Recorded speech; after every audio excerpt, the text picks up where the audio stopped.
सच्चे पातशाह धर्म की चादर धन गुरु तेग बहादुर साहब जी महाराज हजूर का परसों रोज नूं 19 दसंबर नूं शहीदी गुरपुरब है। सच्चे पातशाह जी ने तिलक ते जंजू की खातर महाराज जी ने अपनी शहादत दी। औरंगे दे जुल्म की बलदी हुई भट्ठी नूं सच्चे पातशाह ने अपना खून पा करके शांत किया। इस मुगल साम्राज दियां सच्चे पातशाह ने अपनी शहादत दे करके जड़ां पुट्टियां। सच्चे पातशाह ने शहादत दी। एडा चढ़िया होया मुगल सल्तनत का सूरज उस दिन तो छिपण लग गया। सच्चे पातशाह जी महाराज की शहादत का भाणा जदों दिल्ली के अंदर वरतिया। कल पंथवाली सतगुरु धन गुरु गोबिंद सिंह सच्चे पातशाह जी महाराज जी का गुरता गद्दी पुरब सीगा ते जिमें सच्चे पातशाह धन गुरु तेग बहादुर साहब जी महाराज ने दिल्ली तो महाराज जी नूं गुरियाई सौंपी सी। वो प्रसंग विचों आपां कथा सरवण कीती सी। सतगुरां जी की शहादत का जो कथा दे प्रसंग ने उहदा बहुत विस्तार है। इस करके कल तक क्योंकि अज 18 दसंबर का जिहड़ा है दिन चढ़िया है भारत विच अज दे दिन दीवान मती दास सच्चे पातशाह जी महाराज दे दीवान अते भाई दयाला जी भाई सती दास जी जिन्हां ने दिल्ली के चांदनी चौक के अंदर अज शहादत का जाम पीता। गुरुदेव ने तिन्हां सिखां की शहादत नूं अपनियां अखां नाल तकिया। सच्चे पातशाह जी ने सतगुरु गुरु तेग बहादुर सच्चे पातशाह जी महाराज का जो शहादत का प्रसंग है ये जे प्रसंगां दे अनुसार करिए तो बहुत दिन लगते हैं। इस करके आपां सो खुली विचार विच सतगुरां दा शहीदी साका जिहड़ा है वो सरवण करांगे। जदों नरंगे ने हिंदुस्तान दे अंदर ऐसी जुल्म की हनेरी चलाई कि 4 सफेरे वो चाहुंदा सी कि अल्लाहू अकबर दे ही जिहड़े आवाजे वो बुलंद होण। कोई भी मंदिर शिव दिवाला वो नहीं रहन देना। इस करके नौरंगे ने बहुत भारी जुल्म ढाया। कानून बना दिते गए कि जिहड़ा शरा नूं कबूल करदा है उन्होंने सरकारी नौकरी दिती जावे, जमीन जायदाद दिती जावे। जिहड़ा दीन इस्लाम नूं कबूल नहीं करदा उहदे कोल जमीन जायदाद हैगी तो कुर्क कर दिती जावे। सरकारी नौकरी ते है वो नौकरी खो लई जावे। इउं बहुत ज़्यादा इन्हें कहर ढाया ते हिंदुआं नूं अपने धर्म मुताबिक भी कोई रीति रिवाज करन दी आग्या नहीं सी, ना विवाह कर सकते सन अपने धर्म अनुसार। इत्थों तक कि मुर्दे दी अंतिम संस्कार की क्रिया भी उहदे ते भी नरंगे ने पाबंदी ला दिती सी। इउं इतिहास ने जिक्र किया है कि रोज़ 1.25 मन जंजू ला के ये फिर रोटी खांदा सीगा ते जिहड़े हिंदू सी जिहड़े नहीं सी इस्लाम नूं कबूल करदे उन्हां नूं जिहड़ा सी मौत दे घाट उतार के जामा मस्जिद दीयां पौड़ियां दे उत्ते उन्हां दीयां लाशां पाईयां जांदियां ते ये उन्हां लाशां दे उपरों दी लंघ के फिर जाके नमाज पढ़दा सी। एडा ਜ਼ਾਲਮ ਸੀਗਾ। ਜਦੋਂ कश्मीरी पंडितां दा बहुत वड्डा इकट्ठ, क्योंकि ਇਹ कश्मीर ਵਿੱਚ ਇਹਨਾਂ ਦੀ ਇਕੱਤਰਤਾ ਹੋਈ ਸੀ ਤੇ ਇਸ ਕਰਕੇ ਇਹਨਾਂ ਨੂੰ कश्मीरी पंडित ਕਿਹਾ ਗਿਆ। पर ਇਹ ਸਾਰੇ ਹੀ ਭਾਰਤ ਵਿੱਚ ਤਪੱਸਿਆ ਕੀਤੀ ਸੀ। ਜਦੋਂ ਇਹਨਾਂ ਨੇ ਦੇਵੀ ਦੇਵਤਿਆਂ ਨੂੰ ਆਰਾਧਿਆ ਤੇ ਫਿਰ ਆਕਾਸ਼ਬਾਣੀ ਹੋਈ ਕਿ ਇਸ ਕਲਯੁਗ ਦੇ ਭਿਆਨਕ ਸਮੇਂ ਵਿੱਚ ਕੋਈ ਵੀ ਦੇਵੀ ਦੇਵਤਾ ਤੁਹਾਡੇ ਧਰਮ ਨੂੰ ਰੱਖਣ ਦੇ ਸਮਰੱਥ ਨਹੀਂ। ਨਰੰਗੇ ਦਾ ਏਡਾ ਜ਼ਿਆਦਾ ਜ਼ੁਲਮ ਸੀ ਕਿ ਕੋਈ ਵੀ ਇਹਨਾਂ ਦੀ ਰੱਖਿਆ ਨਾ ਕਰ ਸਕਿਆ। ਫਿਰ ਇਹ ਦੇਵੀ ਦੇਵਤਿਆਂ ਨੇ ਆਕਾਸ਼ਬਾਣੀ ਦੁਆਰਾ ਆਖਿਆ ਕਿ ਜੇ ਤੁਸੀਂ ਆਪਣੀ ਰੱਖਿਆ ਚਾਹੁੰਦੇ ਹੋ ਤੇ ਇੱਕੋ ਇੱਕ ਆਸਰਾ ਗੁਰੂ ਨਾਨਕ ਸਾਹਿਬ ਦਾ ਘਰ। ਗੁਰੂ ਸਾਹਿਬ ਜੀ ਦੀ ਗੱਦੀ ਦੇ ਉੱਪਰ ਇਸ ਸਮੇਂ ਨਾਵੇਂ ਥਾਂ ਤੇ ਗੁਰੂ ਤੇਗ ਬਹਾਦਰ ਸਾਹਿਬ ਬਿਰਾਜ ਰਹੇ ਹੈ। ਉਹਨਾਂ ਦੀ ਸ਼ਰਨ ਜੈ ਕਰਕੇ ਪੈ ਜਾਓ। ਜੇ ਗੁਰੂ ਤੇਗ ਬਹਾਦਰ ਸਾਹਿਬ ਜੀ ਨੇ ਤੁਹਾਡੀ ਬਾਂਹ ਫੜ ਲਈ ਤੇ ਫਿਰ ਨਿਸ਼ਚੈ ਹੀ ਤੁਹਾਡੇ ਧਰਮ ਦੀ ਰੱਖਿਆ ਹੋਵੇਗੀ।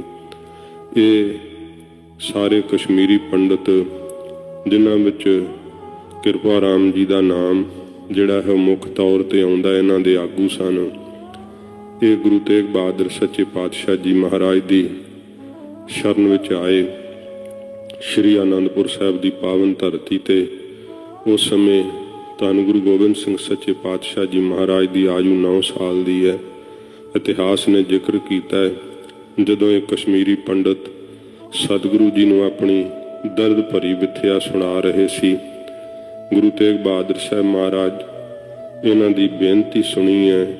ਗੰਭੀਰ ਰੂਪ ਵਿੱਚ ਸਾਰੀ ਸੰਗਤ ਵਿੱਚ, ਸਾਰੇ ਦੀਵਾਨ ਵਿੱਚ ਸन्नाटा ਏ ਤੇ ਗੁਰੂ ਗੋਬਿੰਦ ਸਿੰਘ ਸਾਹਿਬ ਜੀ ਮਹਾਰਾਜ ਬਾਹਰੋਂ ਜਦੋਂ ਵਿਚਰਦੇ ਹੋਏ ਆਏ, ਸੰਗਤ ਵਿੱਚ ਚੁੱਪ ਵਰਤੀ ਹੋਈ ਵੇਖ ਕੇ ਸੱਚੇ ਪਾਤਸ਼ਾਹ ਨੇ ਪਿਤਾ ਜੀ ਦੇ ਚਰਨਾਂ ਤੇ ਨਮਸਕਾਰ ਕੀਤੀ।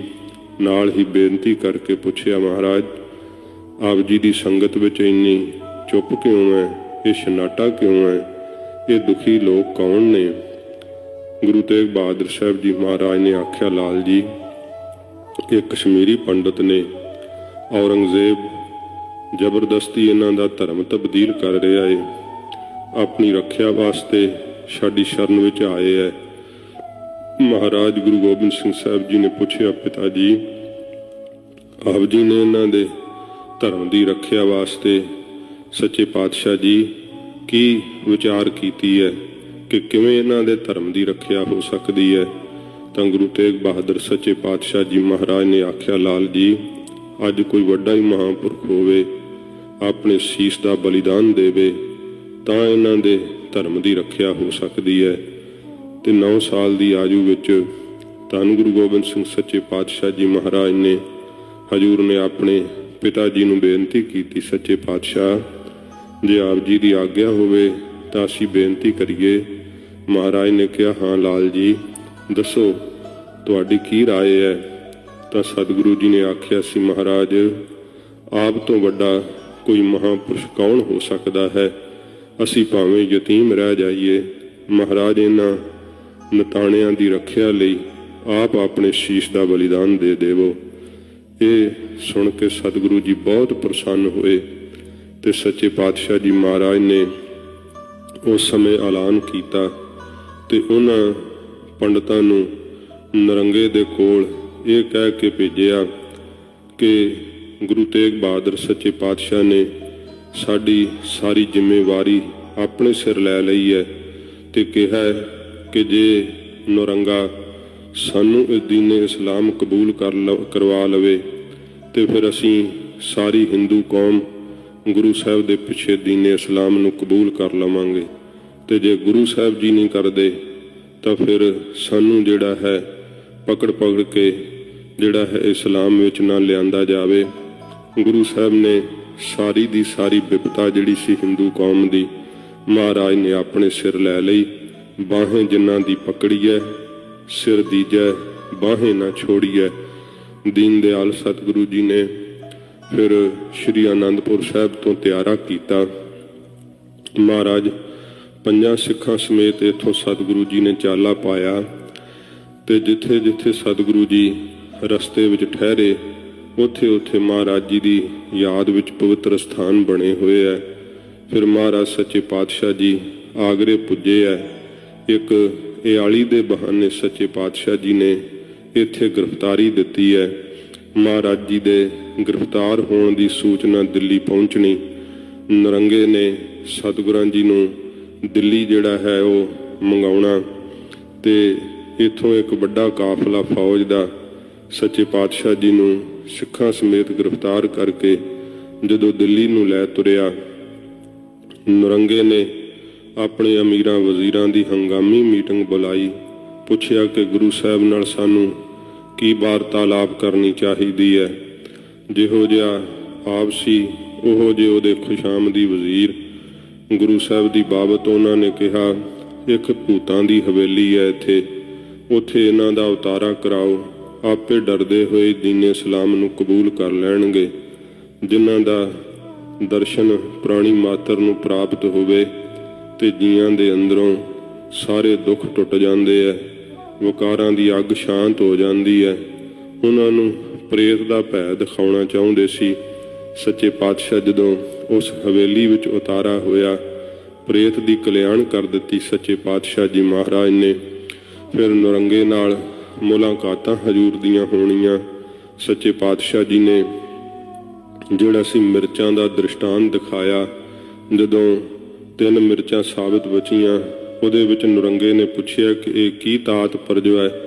ਮਹਾਰਾਜ ਨੇ ਕਿਹਾ ਕਿ ਇਹ ਬਾਦਸ਼ਾਹ ਔਰੰਗਜ਼ੇਬ ਜੋ ਹਿੰਦੂ ਤੇ ਤੁਰਕ ਇਹ ਦੋਵੇਂ ਪਰਮੇਸ਼ਰ ਦੇ ਭਾਣੇ ਵਿੱਚ ਹੀ ਸੰਸਾਰ ਵਿੱਚ ਜਨਮ ਲੈ ਰਹੇ ਹੈ ਤੇ ਜੇ ਕਰਕੇ ਤੂੰ ਜ਼ੁਲਮ ਕਰਕੇ ਹਿੰਦੂ ਧਰਮ ਨੂੰ ਨਸ਼ਟ ਕਰੇਗਾ ਤੇ ਫਿਰ ਤੇਰੇ ਜ਼ੁਲਮ ਨੂੰ ਨਾਸ਼ ਕਰਨ ਲਈ ਤੀਸਰਾ ਖਾਲਸਾ ਪੰਥ ਪ੍ਰਗਟ ਹੋਵੇਗਾ।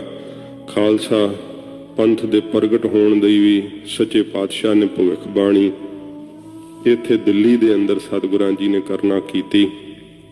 ਨਰੰਗੇ ਨੇ ਸੱਚੇ ਪਾਤਸ਼ਾਹ ਜੀ ਨੂੰ ਕੈਦ ਪਾ ਲਿਆ, ਸਖਤਾਈ ਬਹੁਤ ਜ਼ਿਆਦਾ ਕਰ ਦਿੱਤੀ। ਉਹ ਚਾਹੁੰਦਾ ਸੀ ਕਿ ਇਸ ਸਖਤਾਈ ਦੇ ਨਾਲ ਹੀ ਡੋਲ ਜਾਣਗੇ। ਇੰਨਾ ਜ਼ਿਆਦਾ ਜਿਹੜਾ ਸਤਿਗੁਰਾਂ ਜੀ ਦੇ ਉੱਤੇ ਸਖਤਾਈ ਕੀਤੀ ਕਿ ਖਾਣ ਨੂੰ ਕਹਿੰਦਾ ਇਹਨਾਂ ਨੂੰ ਭੋਜਨ ਨਹੀਂ ਦਿੱਤਾ ਜਾਣਾ ਚਾਹੀਦਾ, ਨਾ ਪੀਣ ਨੂੰ ਪਾਣੀ ਦੇਣਾ, ਨਾ ਰਾਤ ਨੂੰ ਸੌਣ ਦੇਣਾ ਹੈ।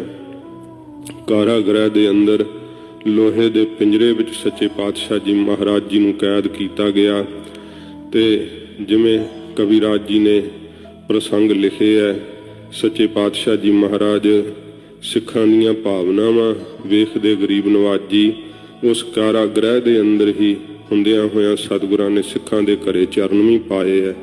ਜਮਨਾ ਤੇ ਮਹਾਰਾਜ ਇਸ਼ਨਾਨ ਵੀ ਕਰਨ ਜਾਂਦੇ ਹੈ ਤੇ ਕਾਜੀ ਦਾ ਵੇਖ ਕਰਕੇ ਰੌਲਾ ਪਾਉਣਾ ਤੇ ਫਿਰ ਸਤਿਗੁਰਾਂ ਜੀ ਦਾ ਫਿਰ ਕਾਰਾਗ੍ਰਹਿ ਦੇ ਅੰਦਰ ਉਸ ਪਿੰਜਰੇ ਦੇ ਅੰਦਰ ਹੀ ਹੋਣਾ ਵੇਖ ਕਰਕੇ ਬੜੇ ਸਾਰੇ ਹੈਰਾਨ ਹੋਏ। ਸੱਚੇ ਪਾਤਸ਼ਾਹ ਜੀ ਮਹਾਰਾਜ ਜੀ ਨੂੰ ਡਲਾਉਣ ਵਾਸਤੇ ਨਰੰਗੇ ਨੇ ਬਹੁਤ ਸਾਰੇ ਯਤਨ ਕੀਤੇ। ਜਦੋਂ ਵੇਖਿਆ ਕਿ ਕਈ ਚਿਰ ਗੁਜ਼ਰਨ ਤੋਂ ਵੀ ਗੁਰੂ ਸਾਹਿਬ ਜੀ ਦੇ ਉੱਪਰ ਨਾ ਕਿਸੇ ਭੁੱਖ ਦਾ, ਤੇਹ ਦਾ, ਨੀਂਦ ਦਾ ਕੋਈ ਅਸਰ ਹੀ ਨਹੀਂ, ਸਗੋਂ ਸੱਚੇ ਪਾਤਸ਼ਾਹ ਜੀ ਮਹਾਰਾਜ ਤਾਂ ਆਨੰਦ ਵਿੱਚ ਹਨ। ਤੇ ਨਰੰਗੇ ਨੇ ਇੱਕ ਦਿਨ ਆਪਣੇ ਮੁਲਾਨੇ ਭੇਜੇ ਹੈ ਕਿ ਜਾਓ ਗੁਰੂ ਸਾਹਿਬ ਜੀ ਨੂੰ ਕਹੋ ਜਾਂ ਤਾਂ ਦੀਨੇ ਇਸਲਾਮ ਕਬੂਲ ਕਰ ਲੈਣ, ਜੇ ਦੀਨੇ ਇਸਲਾਮ ਨੂੰ ਕਬੂਲ ਨਹੀਂ ਕਰਨਾ ਤਾਂ ਫਿਰ ਕਰਾਮਾਤ ਦਿਖਾਉਣ, ਤੇ ਜੇ ਕਰਾਮਾਤ ਵੀ ਨਹੀਂ ਦਿਖਾਉਣੀ ਤੇ ਫਿਰ ਜਿਹੜਾ ਹੈ ਮੈਨੂੰ ਮਜਬੂਰਨ ਸਖਤੀ ਵਰਤਣੀ ਪਵੇਗੀ।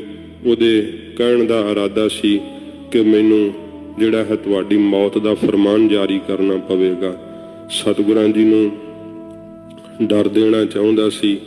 ਮੁਲਾਨੇ ਜਿਹੜੇ ਹੈ ਉਹ ਵੀ ਬੜੀ ਸਖਤੀ ਨਾਲ ਜਦੋਂ ਸਤਿਗੁਰਾਂ ਜੀ ਦੇ ਕੋਲ ਆ ਕਰਕੇ ਬਹੁਤ ਇਹੋ ਜਿਹੀਆਂ ਗੱਲਾਂ ਕਹਿਣ ਲੱਗੇ ਤੇ ਇਤਿਹਾਸ ਨੇ ਜ਼ਿਕਰ ਕੀਤਾ ਹੈ ਕਿ ਉਦੋਂ ਦੀਵਾਨ ਮਤੀ ਦਾਸ ਜੀ ਨੂੰ ਰੋਹ ਆ ਗਿਆ ਸੀ। ਫਿਰ ਕਿਹਾ ਮਹਾਰਾਜ ਆਪ ਇਉਂ ਆਮ ਸਧਾਰਨ ਜਿਵੇਂ ਕੋਈ ਮਨੁੱਖ ਹੁੰਦਾ ਉਵੇਂ ਮਹਾਰਾਜ ਸਭ ਕੁਝ ਸਹਾਰ ਰਹੇ ਹੋ, ਇਹ ਨਰਾਦਰ ਤੇ ਨਰਾਦਰ ਕਰੀ ਜਾਂਦੇ ਹੈ। ਜੇ ਆਪ ਨੂੰ नहीं महाराज पाਉਂਦਾ ਤਾਂ ਮੈਨੂੰ ਆਗਿਆ ਕਰੋ, मैं तुरकां दा नामो निशान ही मिटा देंगा। सच्चे पातशाह जी महाराज ने वेख्या कि मतीदास जी दे अंदर जिहड़ी शक्ति है वो उछल रही है। कहा कि ब्रह्म ज्ञानी जिहड़ा भाणा मनण दी अवस्था है, ब्रह्म ज्ञान दी अवस्था है, वो अपने सिख नूं सिखाउणी है। महाराज जी ने आग्या कीती, मतीदास ये शक्ति कित्थों लई है? महाराज आप जी दी सेवा विचों। फिर सतगुरु कहंदे कि साडे विच शक्ति नहीं, महाराज आप तां समुंदर हो सच्चे पातशाह, मेरे कोल तां केवल चंद बूंदां ने। सतगुरां जी ने कहा फिर साडे भाणे च प्रसन्न रहो मतीदास, कोई इहो जी ताकत नहीं कि सानू कोई बंद कर सके। निरंकार दी रजा ऐसी है, परमेश्वर दा भाणा ऐसा है। सतगुरु जी ने कहा पहले स्वरूप विच बाबर ने वर लिया सी ते असीं ये बचन कहे सी कि जे जुल्म करोगे तो सिर दे के सारा राज नाश कर देंगे। इन्हां ने जुल्म ढाया है खलकत दे उपर, इस करके इन्हां दा राज समाप्त होना हुण निश्चित है। अपने शीश दा बलिदान दे करके इन्हां दा राज भाग नष्ट कर देंगे।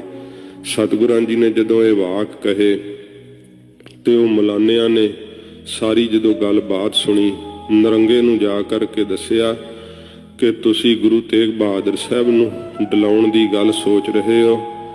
गुरु के सिख ने यह गल कही है, वो चाहे तो कहंदा तुरकां दा नामो निशान ही दुनिया तो मिटा देंगा। इस प्रकार जदों नरंगे ने सुनिया बहुत सड़ बल गया। इसने कचहरी दे अंदर दीवान मतीदास जी नूं फिर तलब कीता ते बड़े रोह दाब दे नाल दीवान साहब नूं डराउंदा होया कहण लगा, मतीदास तू ये गल कही सी?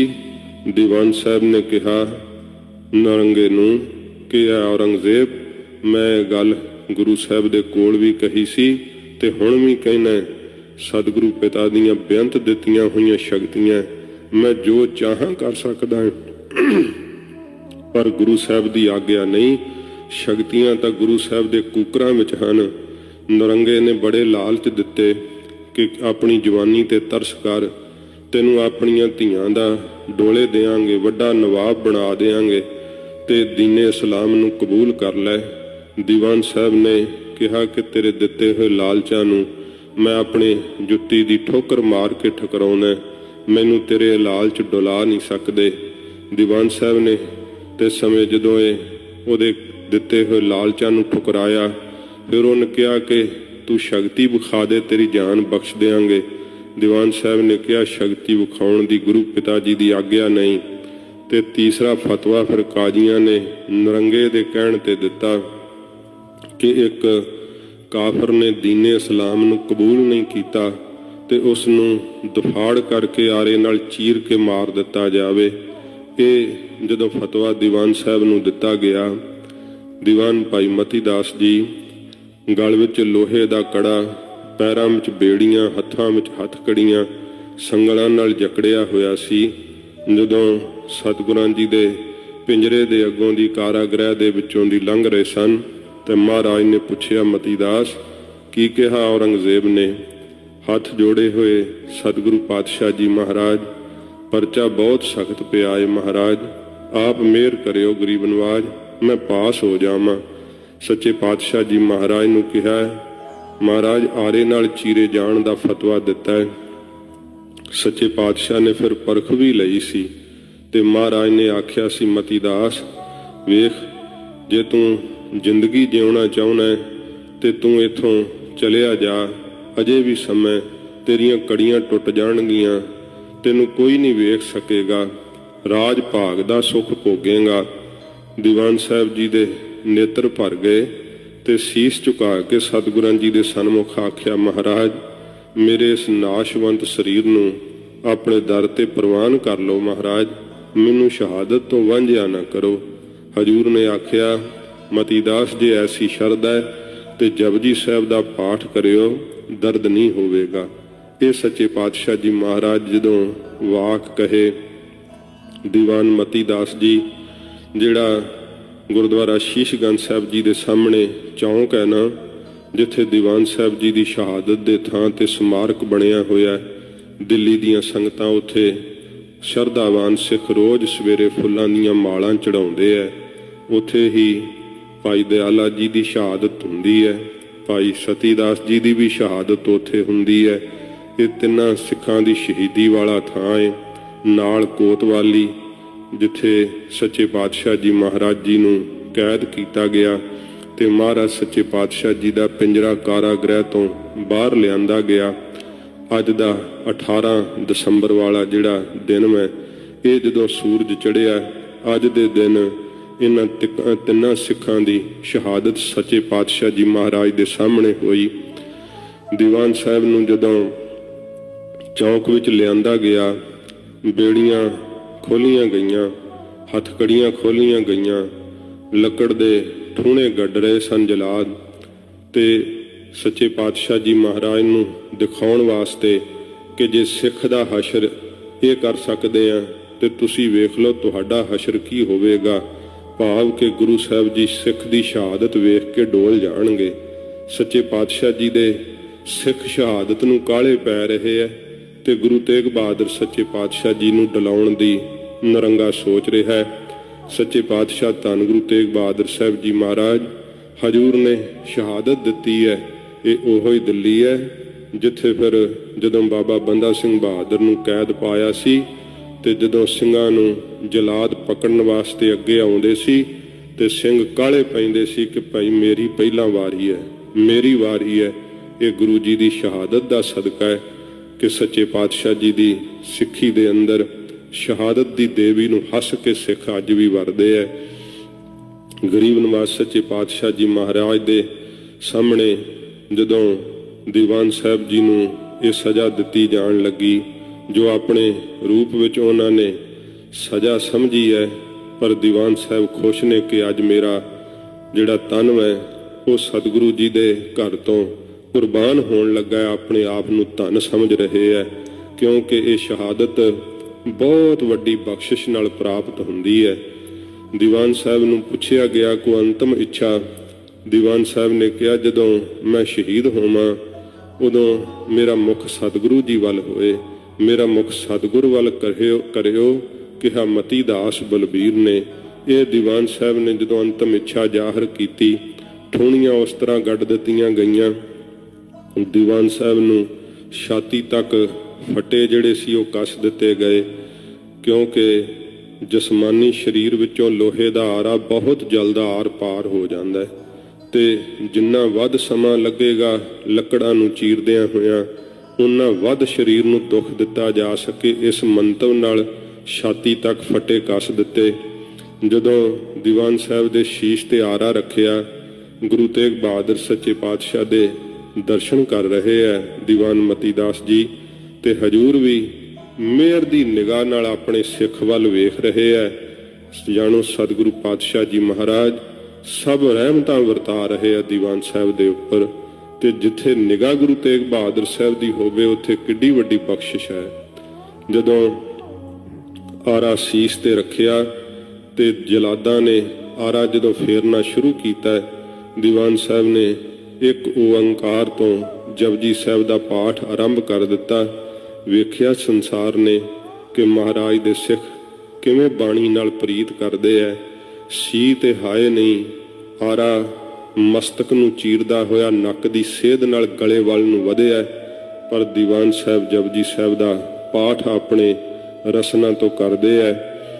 ਕਵੀ ਭਾਈ ਸੰਤੋਖ ਸਿੰਘ ਜੀ ਨੇ ਲਿਖਿਆ, ਜਦੋਂ ਜਵਾਨ ਵੀ ਦਫਾੜ ਹੋ ਗਈ, ਗਲੇ ਵਿੱਚ ਆਰਾ ਉਤਰ ਆਇਆ, ਉਦੋਂ ਪੰਚ ਪ੍ਰਵਾਨ ਦੀ ਜਿਹੜੀ ਸੀ ਇਸ ਪ੍ਰਕਾਰ ਇਹ ਸਰੀਰ ਦੇ ਦਫਾੜ ਹੋਣ ਤੱਕ ਪੰਚ ਪ੍ਰਵਾਨ ਦੀ ਪੌੜੀ ਚੱਲ ਰਹੀ ਸੀਗੀ, ਤੇ ਜਦੋਂ ਜ਼ਬਾਨ ਦਫਾੜ ਹੋ ਗਈ ਤੇ ਇਉਂ ਕਵੀਰਾਜ ਨੇ ਲਿਖਿਆ ਜਿਵੇਂ ਦੋ ਪਾਠ ਦੀਆਂ ਆਵਾਜ਼ਾਂ ਆਉਂਦੀਆਂ ਦੋ ਰਸਨਾ ਤੋਂ, ਇਸ ਤਰ੍ਹਾਂ ਦੀਵਾਨ ਸਾਹਿਬ ਦੀ ਉਸ ਰਸਨਾ ਤੋਂ ਆਵਾਜ਼ ਆਉਣ ਲੱਗੀ, ਤੇ ਜਦੋਂ ਸਰੀਰ ਦਫਾੜ ਹੋ ਗਿਆ ਉਦੋਂ ਪੰਚ ਪ੍ਰਵਾਨ ਦੀ ਪੌੜੀ ਚੱਲ ਰਹੀ ਸੀ। ਦੋਹਾਂ ਟੁਕੜਿਆਂ ਵਿੱਚੋਂ ਜਪਜੀ ਸਾਹਿਬ ਦਾ ਪਾਠ ਸੰਪੂਰਨ ਹੋਇਆ ਹੈ। ਭਾਈ ਸਾਹਿਬ ਨੇ ਲਿਖਿਆ, ਦੋਨੋਂ ਤਨ ਤੇ ਜਪਜੀ ਪੜ੍ਹੈ, ਦੇਖਤ ਸਭ ਕੇ ਅਚਰਜ ਬੜੈ। ਵੇਖ ਵੇਖ ਕੇ ਲੋਕ ਸਾਰੇ ਹੈਰਾਨ ਹੋ ਗਏ, ਕਿਉਂਕਿ ਬਾਦਸ਼ਾਹੀ ਹੁਕਮ ਦੇ ਨਾਲ ਹਜ਼ਾਰਾਂ ਲੋਕ ਇਕੱਠੇ ਕੀਤੇ ਗਏ ਸੀ, कि एक वेखो काफिर जिन्हें दीने इस्लाम कबूल नहीं किया उहदा की हशर होण लगा है। वेख वेख के लोग हैरान सन। दीवान साहब ने जिहड़ी मच्छी दी पानी नाल प्रीत हुंदी है ना, उहनूं भी मात पा दित्ती।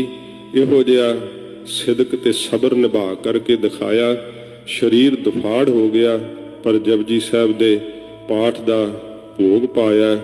टुकड़े जिहड़े सी दोवें वो दुफाड़ हो गया शरीर, पर भोग पिया जिन्नी नाम ते आया। गए मसक्कत घाल, नानक ते मुख उजले, केती छुट्टी नाल। सच्चे पातशाह जी महाराज ने अपने नेत्रां नाल दीवान साहब की शहादत नूं तक्किया। जदों दीवान मती दास जी शहीद हो गए, हजूर ने बहुत प्यार भरे नेत्रां नूं सतगुरां जदों नीवियां कीता ते जानो महाराज इउं कह रहे सी, मती दास तेरा ये शरीर गुरु नानक दे घर थां पै गया है। दीवान साहब नूं शहीद करके नरंगा सोचदा सी कि गुरु साहब दे सिख दहल गए होणगे, गुरु साहब जी डर जाणगे। जदों भाई दयाला जी नूं फतवा दिता गया तो भाई दयाला जी रोह विच आ गए। रोह विच आ करके कहा, ऐ नरंगिया ये लोहे दा आरा तो दीवान मती दास दे शीश ते नहीं चलाया, स्वयं अपने राज दियां जड़ां ते चला दिता है। तो यह भी इतिहास ने जिक्र किया है, जदों दीवान साहब दे शीश ते आरा रखिया सी ना जलादा ने, उदों नरंगे नूं रोह नाल दीवान साहब ने शब्द जरूर कहे सी कि तू जिहो जी मौत मैनू मारना चाहुंदा है उहो जिहा ही तू अपना यतन कर लै, पर चेते रखी दिल्ली तैनूं भी एक रात मैं नहीं कट्टण देनी। जदों गुरु साहब जी शहीद हुंदे है, हजूर दी शहादत तो बाद एक भी रात दिल्ली जिहड़ा सी नरंगा नहीं रह सकिया। जे कुछ रातां रहा ते वो किले विच नहीं सी रह सकिया। अपनी दारुल हकूमत दा काम दिने कर लैंदा सी ते रात बाहर रहिंदा सी। इखे इसे ही दुखों फिर औरंगाबाद चलिया गया, उत्थे ही मरिया। कदे दिल्ली नहीं सी नरंगा परत सकिया। ये दीवान साहब दे कहे हुए बचन सी, सूर बीर बचन के बली। जदों फिर भाई दयाला जी नूं फतवा दिता, रोह विच आख्या, नरंगिया ये आरा तू जिहड़ा है अपने राज दीयां जड़ां ते चला दिता है। फिर भाई दयाला जी नूं ये फतवा दिता गया कि देगे विच उबाल के मार दिता जावे।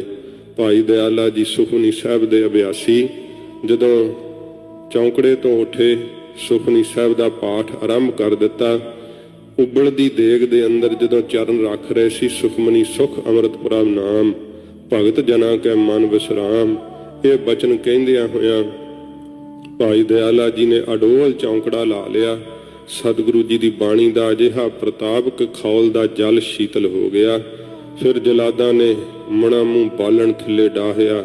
अग बहुत ज़्यादा जिहड़ी सी जदों प्रज्वलित होई, जदों जल खौलण लग पिया, भाई दयाला जी दीयां हड्डियां चरड़ चरड़ कर दियां, आलू की तरह उबाल दिता। चरबी ढल गई, पर सुखमनी साहब का पाठ उस देगचे विचों संपूर्ण होया। फिर भाई सतीदास जी नूं रूह लपेट करके जदों अग लाई गई ते लट लट करके शरीर बनन लगा। उच्ची उच्ची गंभीरता वाली वाहिगुरू वाहिगुरू की धुनी उठदी है। तन मन काट काट सब अरपी, विच अग्नि आप जलाई दे श्री मुखवाग भाई सतीदास जी ने अपने शरीर ते सत कर दिते।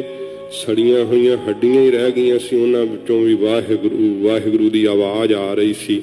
सच्चे पातशाह जी महाराज के सामने इन्हां तिन्नां सिखां नूं शहीद कर दिता गया। उस दिन ये 18 दसंबर की खूनी शाम हुई। सच्चे पातशाह जी महाराज का पिंजरा जिहड़ा सी वो कारागृह के अंदर लिआंदा गया। उस शाम नूं ये भी जिक्र करते हैं कि नरंगा जिथे सतगुरु जी नूं सिखां की शहादत विखा करके डलाउण दा यतन कर रहा सी, अजमेर शरीफ तो इसने उथों दा वड्डा काजी बुलाया सी, जिहड़ा ये दावा करदा सी कि मेरे कोल बहुत भारी अजमतां शक्तियां ने। नरंगे ने उसनूं कहा कि मैं सारे हीले वरत चुका, जे करके तू अपनी अजमत शक्ति दे नाल गुरु साहब नूं दीने इस्लाम विच लै आवें, ਉਹਨਾਂ ਨੂੰ ਉਹਨਾਂ ਦੇ ਅਕੀਦੇ ਤੋਂ ਡਲਾ ਦੇਵੇਂ ਤੇ ਮੈਂ ਤੇਰਾ ਰੁਤਬਾ ਬਹੁਤ ਵੱਡਾ ਕਰਾਂਗਾ। ਨਰੰਗੇ ਦੇ ਸਾਹਮਣੇ ਸ਼ੇਖੀ ਮਾਰਦਾ ਉਹ ਕਾਜੀ ਕਹਿਣ ਲੱਗਾ ਇਹ ਕਿਹੜੀ ਵੱਡੀ ਗੱਲ ਹੈ, ਕਿਉਂਕਿ ਉਹ ਜਿਹੜਾ ਸੀ ਸ਼ਕਤੀਆਂ ਦੇ ਸਹਿਤ ਆਪਣੇ ਮਨ ਦੇ ਅੰਦਰ ਗਰੂਰ ਕਰਦਾ ਸੀਗਾ, ਭਾਵੇਂ ਕਿ ਜੇ ਸੱਚੀ ਦਿਲੋਂ ਇਬਾਦਤ ਕਰਨ ਵਾਲਾ ਉਹ ਕਦੇ ਰੱਬ ਦੇ ਪਿਆਰਿਆਂ ਵਿੱਚ ਕੋਈ ਭੇਦ ਫਰਕ ਨਹੀਂ ਸਮਝਦਾ, ਪਰ ਇਹਦੇ ਮਨ ਦੇ ਅੰਦਰ ਆਪਣੀ ਅਜ਼ਮਤ ਸ਼ਕਤੀਆਂ ਦਾ ਗਰੂਰ ਸੀਗਾ। ਕੁਝ ਮੌਲਵੀਆਂ ਨੂੰ ਕਾਜ਼ੀਆਂ ਨੂੰ ਨਾਲ ਲੈ ਕਰਕੇ ਜਦੋਂ ਇਹ ਕਾਰਾਗ੍ਰਹਿ ਵਿੱਚ ਗੁਰੂ ਤੇਗ ਬਹਾਦਰ ਸਾਹਿਬ ਜੀ ਦੇ ਸਨਮੁਖ ਆਇਆ ਤੇ ਹਜ਼ੂਰ ਦਾ ਦਾਗਦਾ ਹੋਇਆ ਮਸਤਕ ਵੇਖ ਕੇ ਇਸ ਦਾ ਹੌਸਲਾ ਟੁੱਟ ਗਿਆ ਸੀਗਾ। ਫਿਰ ਸੱਚੇ ਪਾਤਸ਼ਾਹ ਨੂੰ ਦੀਨ ਇਸਲਾਮ ਦੇ ਫਾਇਦੇ ਦੱਸਣ ਲੱਗਾ। ਗੁਰੂ ਸਾਹਿਬ ਜੀ ਨੂੰ ਅਣਜਾਣ ਜਾਣ ਕੇ ਮਹਾਰਾਜ ਨੇ ਮੁਸਕਰਾ ਛੱਡਿਆ, ਕੋਈ ਸਤਿਗੁਰਾਂ ਜੀ ਨੇ ਉੱਤਰ ਹੀ ਨਾ ਦਿੱਤਾ। ਫਿਰ ਇਹ ਕਹਿਣ ਲੱਗਾ ਕਿ ਦੀਨ ਇਸਲਾਮ ਦੇ ਕਬੂਲ ਕਰਨ ਵਿੱਚ ਤੁਹਾਨੂੰ ਹਾਨੀ ਕੀ ਹੈ। ਸੱਚੇ ਪਾਤਸ਼ਾਹ ਜੀ ਮਹਾਰਾਜ ਕਹਿੰਦੇ ਹੈ ਕਿ ਜਦੋਂ ਸਾਰਿਆਂ ਦੇ ਮਰਨਾ ਇੱਕੋ ਜਿਹਾ ਸਿਰ ਦੇ ਉੱਤੇ ਆ ਕਾਜੀ, ਕੌਣ ਆਪਣਾ ਧਰਮ ਛੱਡ ਕਰਕੇ ਤੇ ਜਿਹੜਾ ਹੈ ਦੂਸਰੇ ਧਰਮ ਨੂੰ ਧਾਰਨ ਕਰੇ ਉਸ ਨੂੰ ਸਿਆਣਾ ਪੁਰਖ ਨਹੀਂ ਕਹਿੰਦੇ। ਇਉਂ ਕਾਜੀ ਦੇ ਨਾਲ ਜਦੋਂ ਹਰੇਕ ਤਰ੍ਹਾਂ ਦੀ ਵਾਰਤਾਲਾਪ ਹੋਈ ਤੇ ਕਾਜੀ ਜਿਹੜਾ ਸੀ ਜਦੋਂ ਉਹਨੇ ਜਾਣਿਆ ਕਿ ਇਹ ਤਾਂ ਸੱਚਮੁੱਚ ਹੀ ਬਹੁਤ ਭਾਰੀ ਪੁਰਖ ਹੈ, ਫਿਰ ਆਪਣੀ ਅਜ਼ਮਤ ਸ਼ਕਤੀ ਦੇ ਨਾਲ ਨਾ ਉਹ ਗੁਰੂ ਸਾਹਿਬ ਜੀ ਦੀ ਸ਼ਕਤੀ ਖਿੱਚਣਾ ਚਾਹੁੰਦਾ ਤੇ ਗੁਰੂ ਸਾਹਿਬ ਜੀ ਦਾ ਹਸਤ ਕਮਲ ਜਿਹੜਾ ਸੀ ਨਾ ਉਹ ਪਿੰਜਰੇ ਦੇ ਵਿੱਚ ਦੀ ਉਹਨੇ ਮਹਾਰਾਜ ਦੇ ਹੱਥ ਨੂੰ ਛੂਹਣਾ ਚਾਹਿਆ ਕਿ ਛੋਹ ਕੇ ਮੈਂ ਸ਼ਕਤੀ ਖਿੱਚ ਲਵਾਂਗਾ। ਤਵਾਰੀਖ ਵਿੱਚ ਲਿਖਿਆ ਹੋਇਆ ਹੈ ਕਿ ਜਦੋਂ ਮਹਾਰਾਜ ਦੇ ਹੱਥ ਨੂੰ ਉਹਨੇ ਹੱਥ ਛੁਹਾਇਆ ਨਾ ਤੇ ਜਿਹੜੀ ਉਹਦੇ ਵਿੱਚ ਸ਼ਕਤੀ ਸੀ ਉਹ ਵੀ ਗਵਾ ਬੈਠਾ। ਸੱਚੇ ਪਾਤਸ਼ਾਹ ਜੀ ਮਹਾਰਾਜ ਨੇ ਕੋਈ ਇਉਂ ਜਦੋਂ ਮਹਾਰਾਜ ਤਾਂ ਕੋਈ ਭਾਵਨਾ ਨਹੀਂ ਕੀਤੀ, ਪਰ ਹਜ਼ੂਰ ਨੂੰ ਜਿਹੋ ਜੀ ਭਾਵਨਾ ਕਰਕੇ ਉਹਨੇ ਸਪਰਸਿਆ। ਗੁਰੂ ਮਹਾਰਾਜ ਸਾਹਿਬ ਜੀ ਤਾਂ ਸ਼ੀਸ਼ੇ ਦੀ ਨਿਆਈ ਹੈ, ਜਿਹੋ ਜਿਹਾ ਕੋਈ ਮੂੰਹ ਲੈ ਕਰਕੇ ਸ਼ੀਸ਼ੇ ਵਿੱਚ ਵੇਖਦਾ ਉਹੋ ਜਿਹਾ ਹੀ ਦਿਸਦਾ। ਜਦੋਂ ਸਾਰੀ ਸ਼ਕਤੀ ਖੁਆ ਬੈਠਾ ਮਹਾਰਾਜ ਦੇ ਅੱਗੇ ਤਰਲੇ ਕਰਨ ਲੱਗਾ। ਮਹਾਰਾਜ ਕਹਿੰਦੇ ਕਾਜੀ ਅਸੀਂ ਤਾਂ ਤੈਨੂੰ ਕੁਝ ਨਹੀਂ ਕਿਹਾ। ਕਹਿਣ ਲੱਗਾ ਮਹਾਰਾਜ ਮੇਰੀ ਸਾਰੀ ਜ਼ਿੰਦਗੀ ਦੀ ਕਮਾਈ ਚਲੀ ਗਈ। ਸਤਿਗੁਰੂ ਜੀ ਕਹਿੰਦੇ ਜਿਸ ਭਾਵਨਾ ਨਾਲ ਤੂੰ ਸਾਨੂੰ ਛੋਹਿਆ ਤੇਰੀ ਭਾਵਨਾ ਨਿਰੰਕਾਰ ਨੇ ਪੂਰੀ ਕਰ ਦਿੱਤੀ ਹੈ। ਇਉਂ ਨਰੰਗੇ ਨੂੰ ਜਾ ਕਰਕੇ ਜਦੋਂ ਦੱਸਿਆ, ਨਰੰਗਾ ਤੇ ਸਮੇਂ ਬਹੁਤ ਜ਼ਿਆਦਾ ਕ੍ਰੋਧ ਵਿੱਚ ਆਇਆ। ਉਹ ਰਾਤ ਸੀਗੀ ਜਦੋਂ ਸੱਚੇ ਪਾਤਸ਼ਾਹ ਜੀ ਮਹਾਰਾਜ ਦਾ ਜਿਹੜਾ ਪਿੰਜਰਾ ਸੀ ਰਾਤ ਕਾਰਾਗ੍ਰਹਿ, ਉਹ ਜ਼ਿਕਰ ਆਉਂਦਾ ਹੈ ਕਿ ਜਦੋਂ ਅੱਧੀ ਰਾਤ ਦਾ ਸਮਾਂ ਹੋਇਆ ਸੱਚੇ ਪਾਤਸ਼ਾਹ ਜੀ ਮਹਾਰਾਜ ਦੇ ਪਿੰਜਰੇ ਦਾ ਦਰਵਾਜ਼ਾ ਖੁੱਲ੍ਹਿਆ ਤੇ ਬਹੁਤ ਕੰਬਦੀ ਜੀ ਆਵਾਜ਼ ਵਿੱਚ ਬੇਨਤੀ ਕਰਨ ਲੱਗਾ ਕਿ ਮਹਾਰਾਜ ਮੈਂ ਦਰਵਾਜ਼ਾ ਖੋਲ੍ਹ ਦਿੱਤਾ ਹੈ, ਆਪ ਕਿਰਪਾ ਕਰਕੇ ਇੱਥੋਂ ਚਲੇ ਜਾਓ। ਹਜ਼ੂਰ ਨੇ ਪੁੱਛਿਆ ਤੂੰ ਕੌਣ ਹੈ? ਕਹਿਣ ਲੱਗਾ ਮਹਾਰਾਜ ਮੈਂ ਅਬਦੁਲ ਖਾਂ ਦਰੋਗਾ ਹਾਂ, ਮਹਾਰਾਜ ਇਸ ਕਾਰਾਗ੍ਰਹਿ ਦਾ ਇੰਚਾਰਜ ਹਾਂ, ਇੱਥੇ ਦਾ ਮਹਾਰਾਜ ਮੈਂ ਕਾਰਦਾਰ ਹਾਂ। ਸੱਚੇ ਪਾਤਸ਼ਾਹ ਜੀ ਮਹਾਰਾਜ ਆਪ ਦੀ ਨਿਗਰਾਨੀ ਦੀ ਹੀ ਮੇਰੀ ਜ਼ਿੰਮੇਵਾਰੀ ਹੈ। ਸਤਿਗੁਰੂ ਜੀ ਕਹਿਣ ਲੱਗੇ ਕਿ ਅਬਦੁਲ ਖਾਂ ਜੇ ਭਲਾ ਅਸੀਂ ਚਲੇ ਜਾਈਏ ਤੇ ਤੂੰ ਸੋਚਿਆ ਕਿ ਔਰੰਗਜ਼ੇਬ ਤੇਰਾ ਕੀ ਹਾਲ ਕਰੇਗਾ? ਤੇ ਅਬਦੁਲ ਖਾਂ ਦਰੋਗੇ ਨੇ ਕਿਹਾ ਮਹਾਰਾਜ ਸ਼ਾਇਦ ਨਰੰਗਾ ਮੈਨੂੰ ਉਹ ਮੌਤ ਮਾਰੇ ਜਿਹੜੀ ਮੌਤ ਆਪਦੇ ਸਿੱਖਾਂ ਦੇ ਹਿੱਸੇ ਵੀ ਨਾ ਆਈ ਹੋਵੇ। ਤੇ ਮਹਾਰਾਜ ਕਹਿੰਦੇ ਐ ਅਬਦੁਲ ਖਾਂ ਕਿੰਨੇ ਕੁ ਦਿਨਾਂ ਦੇ ਦਰਸ਼ਨ ਸਾਡੇ ਕਰ ਰਹੇ ਆ? ਕਹਿੰਦਾ ਮਹਾਰਾਜ ਜਦੋਂ ਤੋਂ ਆਪ ਦਿੱਲੀ ਆਏ ਹੋ ਉਦੋਂ ਤੋਂ ਹੀ ਰੋਜ਼ ਸਵੇਰੇ ਸ਼ਾਮ ਦਿਨ ਭਰ ਆਪ ਦੇ ਦਰਸ਼ਨ ਹੁੰਦੇ ਐ। ਹਜ਼ੂਰ ਕਹਿੰਦੇ ਥੋੜੇ ਦਿਨਾਂ ਦੀ ਸਿੱਖੀ ਹੈ ਤੇਰੇ ਕੋਲ ਤੇ ਤੇਰਾ ਸ਼ਹੀਦ ਹੋਣ ਨੂੰ ਦਿਲ ਲਲਚਾ ਉੱਠਿਆ ਏ। ਵੇਖ ਅਸੀਂ ਆਨੰਦਪੁਰ ਸਾਹਿਬ ਤੋਂ ਭੱਜ ਜਾਣ ਨੂੰ ਨਹੀਂ ਆਏ, ਸ਼ਹੀਦ ਹੋਣ ਨੂੰ ਆਏ ਆ, ਦਰਵਾਜ਼ਾ ਬੰਦ ਕਰ ਦੇ। ਜਦੋਂ ਅਬਦੁਲ ਖਾਂ ਦਰੋਗੇ ਨੇ ਗੁਰੂ ਜੀ ਦਾ ਇਹ ਬਚਨ ਸੁਣਿਆ, ਆਖਿਆ ਮਹਾਰਾਜ ਮੈਂ ਤਾਂ ਸੁਣਿਆ ਸੀ ਕਿ ਗੁਰੂ ਨਾਨਕ ਸਾਹਿਬ ਦੇ ਘਰ ਤੋਂ ਦਰ ਤੋਂ ਕੋਈ ਖਾਲੀ ਨਹੀਂ ਮੁੜਦਾ, ਮਹਾਰਾਜ ਮੇਰੀ ਝੋਲੀ ਖੈਰ ਨਹੀਂ ਪਾਓਗੇ? ਸੱਚੇ ਪਾਤਸ਼ਾਹ ਮਹਾਰਾਜ ਕਹਿੰਦੇ ਤੇਰੀ ਕੀ ਭਾਵਨਾ ਏ? ਕਹਿਣ ਲੱਗਾ ਮਹਾਰਾਜ ਜੋ ਅੱਜ ਦਿੱਲੀ ਦੇ ਚਾਂਦਨੀ ਚੌਂਕ ਵਿੱਚ ਮੈਂ ਵੇਖਿਆ ਏ, ਸਿੱਖਾਂ ਦੀ ਸ਼ਹਾਦਤ ਅਬਦੁਲ ਖਾਂ ਦਰੋਗੇ ਨੇ ਵੀ ਵੇਖੀ ਸੀ। ਦੀਵਾਨ ਸਾਹਿਬ ਦੇ ਸ਼ੀਸ਼ ਤੇ ਚੱਲਦਾ ਹੋਇਆ ਆਰਾ ਭਾਈ ਦਿਆਲਾ ਜੀ ਦਾ ਇਹ ਦੇਗੇ ਵਿੱਚ ਉਬਾਲੇ ਜਾਣਾ, ਭਾਈ ਸਤੀਦਾਸ ਜੀ ਦਾ ਰੂਹ ਲਪੇਟ ਕੇ ਜਿਹੜਾ ਸੀ ਉਹਨਾਂ ਨੂੰ ਸ਼ਹੀਦ ਕਰਨਾ, ਇਹ ਸਭ ਕੁਝ ਅਬਦੁਲ ਖਾਂ ਦਰੋਗੇ ਨੇ ਅੱਖਾਂ ਨਾਲ ਵੇਖਿਆ। ਕਹਿਣ ਲੱਗਾ, ਮਹਾਰਾਜ, ਜੋ ਕੱਲ੍ਹ ਦੇ ਦਿਨ ਚੜ੍ਹਦੇ ਨੂੰ ਮਹਾਰਾਜ ਦਿੱਲੀ ਦੇ ਚਾਂਦਨੀ ਚੌਂਕ ਵਿੱਚ ਵਾਪਰਨਾ ਏ, ਮੈਂ ਨਹੀਂ ਵੇਖ ਸਕਾਂਗਾ, ਇਸ ਕਰਕੇ ਮੈਂ ਪਿੰਜਰੇ ਦਾ ਦਰਵਾਜ਼ਾ ਖੋਲ੍ਹ ਦਿੱਤਾ, ਆਪ ਚਲੇ ਜਾਓ। ਸੱਚੇ ਪਾਤਸ਼ਾਹ ਜੀ ਮਹਾਰਾਜ ਕਹਿੰਦੇ, ਅਬਦੁਲ ਖਾਂ, ਤੂੰ ਸਾਡੇ ਕੋਲ ਆ ਕਰਕੇ ਏਡਾ ਨਿਸ਼ਚਾ ਪ੍ਰਗਟ ਕੀਤਾ ਏ। ਮਹਾਰਾਜ ਕਹਿੰਦੇ, ਤੇਰੀ ਸੇਵਾ ਜਿਹੜੀ ਅਸੀਂ ਜ਼ਰੂਰ ਕਬੂਲ ਕਰਾਂਗੇ। ਤੂੰ ਇਸ ਪਾਪੀ ਜ਼ਾਲਮ ਦੇ ਕੋਲ ਨੌਕਰੀ ਕਰਨ ਦੇ ਯੋਗ ਨਹੀਂ। ਤੂੰ ਹੁਣ ਇਹਦੀ ਨੌਕਰੀ ਛੱਡ ਕਰਕੇ ਸਾਡੇ ਸਾਹਿਬਜ਼ਾਦੇ ਦੀ ਸ਼ਰਨ ਵਿੱਚ ਚਲੇ ਜਾ। ਸਾਡੀ ਸ਼ਹਾਦਤ ਤੋਂ ਬਾਅਦ ਭਾਵੇਂ ਕਿ ਉਸ ਰਾਤ ਹੀ ਇਹ ਸਤਿਗੁਰਾਂ ਜੀ ਨੇ ਫਿਰ ਆਗਿਆ ਕੀਤੀ ਕਿ ਸਾਡੇ ਸਿੱਖ ਫਲਾਣੇ ਥਾਂ ਤੇ ਵਿਚਰ ਰਹੇ ਹੈ। ਭਾਈ ਜੈਤਾ ਜੀ ਦੀ ਬਾਬਤ ਸੰਕੇਤ ਦਿੱਤਾ ਸੀ ਮਹਾਰਾਜ ਨੇ, ਤੇ ਅਬਦੁਲ ਖਾਂ ਦਰੋਗੇ ਨੂੰ ਆਗਿਆ ਕੀਤੀ ਕਿ ਉਸ ਸਿੱਖ ਨੂੰ ਸਾਡੇ ਕੋਲ ਲੈ ਕਰਕੇ ਆ। ਉਹ ਰਾਤ ਫਿਰ ਅਬਦੁਲ ਖਾਂ ਦਰੋਗਾ ਭਾਈ ਜੈਤਾ ਜੀ ਨੂੰ ਜਿਹੜਾ ਸੀ ਲੈ ਕਰਕੇ ਗੁਰੂ ਤੇਗ ਬਹਾਦਰ ਸਾਹਿਬ ਦੇ ਕੋਲ ਆਇਆ।